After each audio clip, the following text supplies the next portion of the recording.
اسکولوں میں، کالجوں میں سچی تاریخ اور صحیح ہسٹری پڑھائی جاتی تھی، تو اسکولوں اور کالجوں سے پڑھنے والے وہ طلبہ آزادی کے بارے میں کچھ جان لیتے تھے، اس لیے کہ وہ تاریخ جو اس دور میں کتابوں میں موجود تھی وہ حقیقت پر مبنی تھی،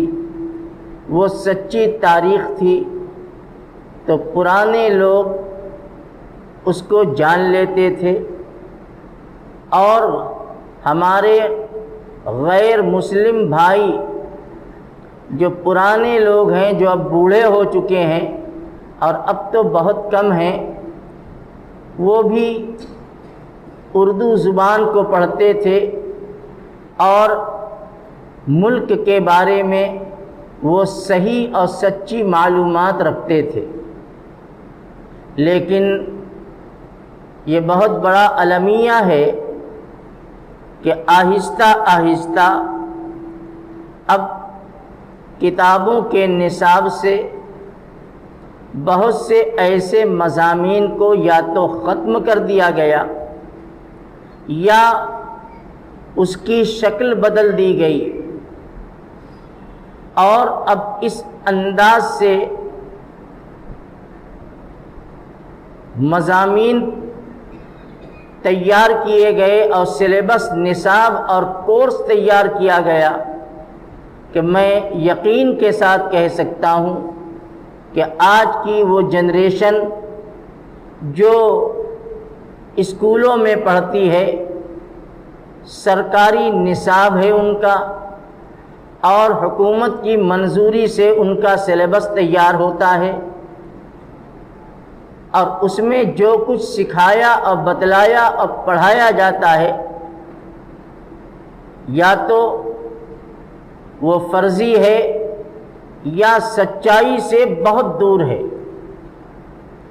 اس کی ایک بنیادی وجہ یہی ہے کہ آج کی نئی نسل اب ان تاریخوں کی حقیقت سے واقفیت نہیں رکھتی، لیکن یہ بہت اہم چیز ہے اور اس کی جانکاری انتہائی ضروری ہے کہ جس ملک میں ہم رہ رہے ہیں، ہم نے آزادی کے ماحول میں جنم لیا ہے، ہم غلامی کے دور کو ہم نے دیکھا نہیں ہے، ہم نے جب ہوش سنبھالا تو ملک کو آزاد پایا، تو ہم یہ سمجھتے ہیں کہ ہمارا ملک صدیوں سے ایسا ہی رہا ہوگا۔ میرے بھائیوں، یہاں آ جاؤ، ایک آدمی ادھر آ جاؤ آگے۔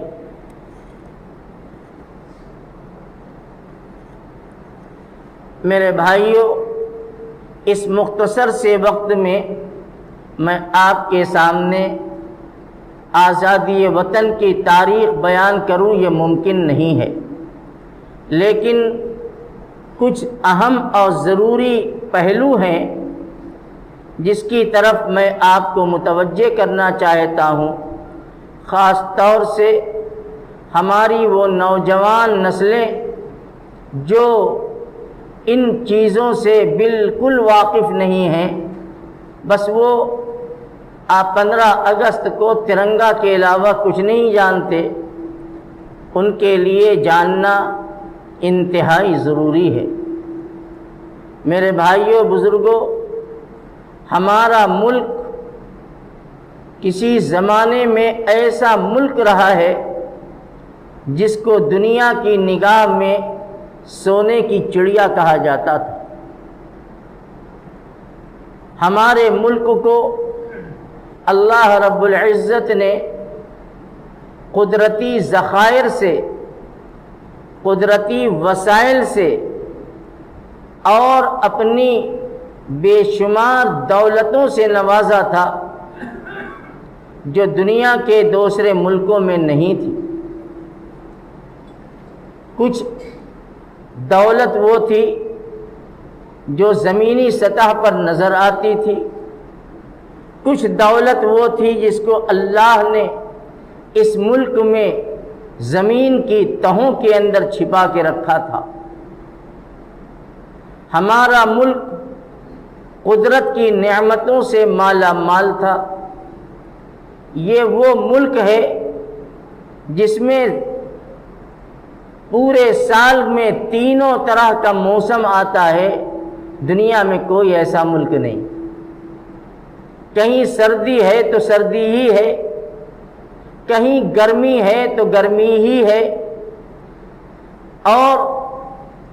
ان ممالک کے لوگ قدرتی ان نعمتوں سے فائدہ اٹھانے کے لیے ہندوستان آتے تھے، غرض کہ قدرت کی طرف سے اس ملک کو بڑی بڑی نعمتیں دی گئی تھی۔ یہ ملک ایک دو نہیں 700 سال تک، بلکہ 800 سال تک یہ ملک جس پر مسلمانوں نے حکومت کی ہے، وہ کیسے تھے، ان میں اخلاقی اور کردار کے اعتبار سے ان کا معیار کیا تھا، اس سے اس وقت بحث نہیں ہے۔ لیکن اس ملک کی سربراہی اور قیادت، حکومت 800 سال تک مسلمانوں کے قبضے میں رہی، اور ملک میں انہوں نے مذہب سے اوپر اٹھ کر جو آپس کی میل محبت، آپس کے تعلقات اور ہر ایک کے ساتھ پورا انصاف، مظلوم کی مدد، ظالم کو سزا، غریبوں کی چارہ جوئی، ان کی امداد، ان کے ساتھ خیر خواہانہ سلوک، یہ وہ سچی حقیقت ہے جو مسلم حکمرانوں نے مذہبی تفریق کے بغیر، انہوں نے مذہب کو نہیں دیکھا